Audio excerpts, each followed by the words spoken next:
We're gonna get into the Word. Appreciate it. Hey, tell us a little bit about this guy over here. First of all, do you think they look alike at all? These two guys right here. All right, give us a little lowdown. Do a little introduction here. All right. Well, this is my brother Patrick. We are just overwhelmed with joy that he could be with us, and he's a great guitar player, and I am just ecstatic that he can make a part of, take time out of his schedule to come and be with us. So, yeah. Absolutely. Let's give it up for Patrick. Yes, Patrick. Playing. He tore up that guitar, and he's going to give me lessons, right? Is that? Sure. Okay. Yes. Good. I'm probably going to have to actually know what a note is first, but we'll have to start small. Hey, you know what? We're gonna talk kind of small today. What time is it? It's 7:13. I got a little demo game that we're going to do, but we started late, so I think I'm going to honor your time. We'll kind of forgo that. We'll pick something up next week. But here's what I want you guys to do.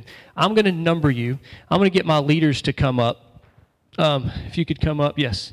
You, Patrick, would you mind? Actually, and you and your wife could actually do this together. Chaz, no. Megan, come up here. Brad, see, I need 1, 2, 3, 4, 5, and I'll be 6. Excellent. I'm going to number you 1 to 6. If you are 1, let's see. You guys stand up in a straight line. That way we get it. If you're gonna be 1, here, 2, here, 3, 4. Brad is going to be 5, and I will be 6. And then we've got these papers we're going to give you. You're going to read a scripture, and you're going to answer some questions. And then we're just going to come back together and just discuss that. Can we do that? Can we do that? Get y'all ready for school. Do y'all know school's coming back really soon? Yeah, whatever. Exactly. Yes. We're ready or not. Okay, so here we go.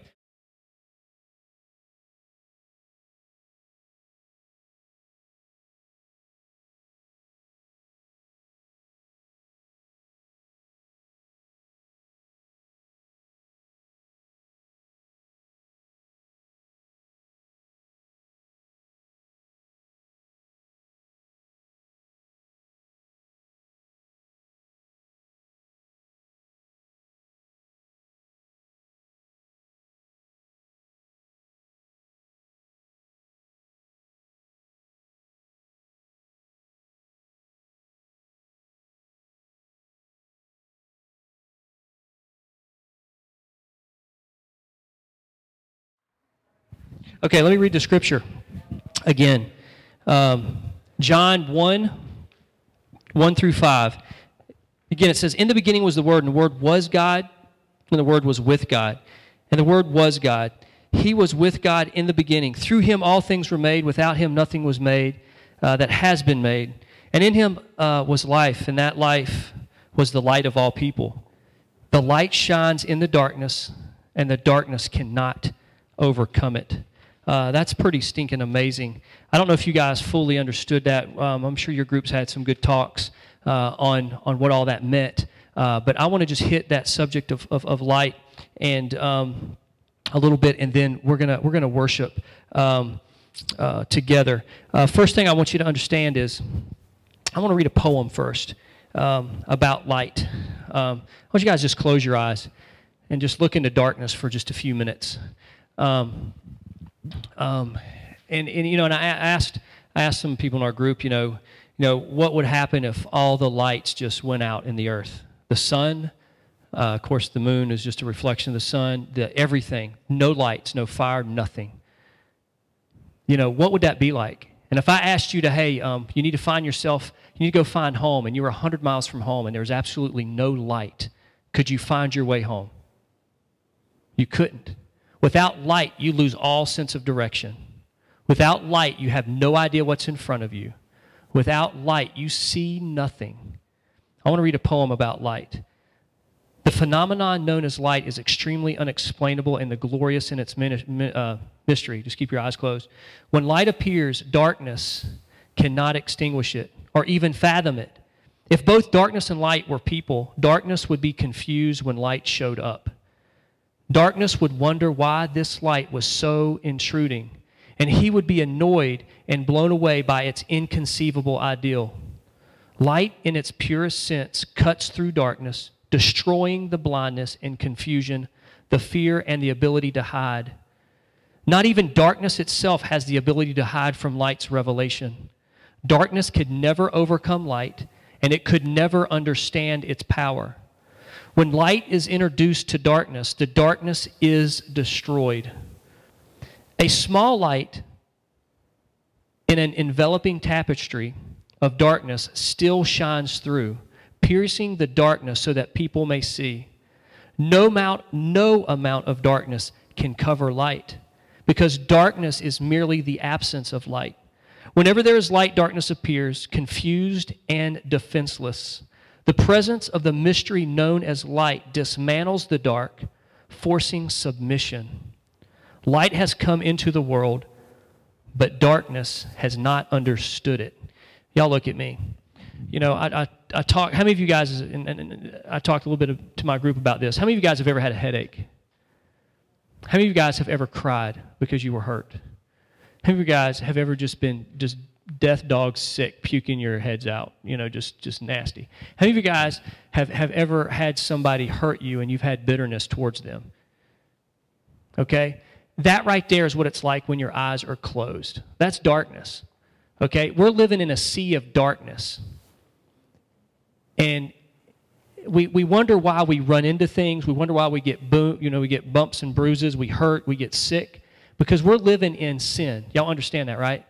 Here's the deal. Remember Adam and Eve? We've had this talk before. If you guys know me, how God created everything was light, right? God created everything, and that's when light was its purest. You understand that? Did you understand in heaven there's not going to be shadows?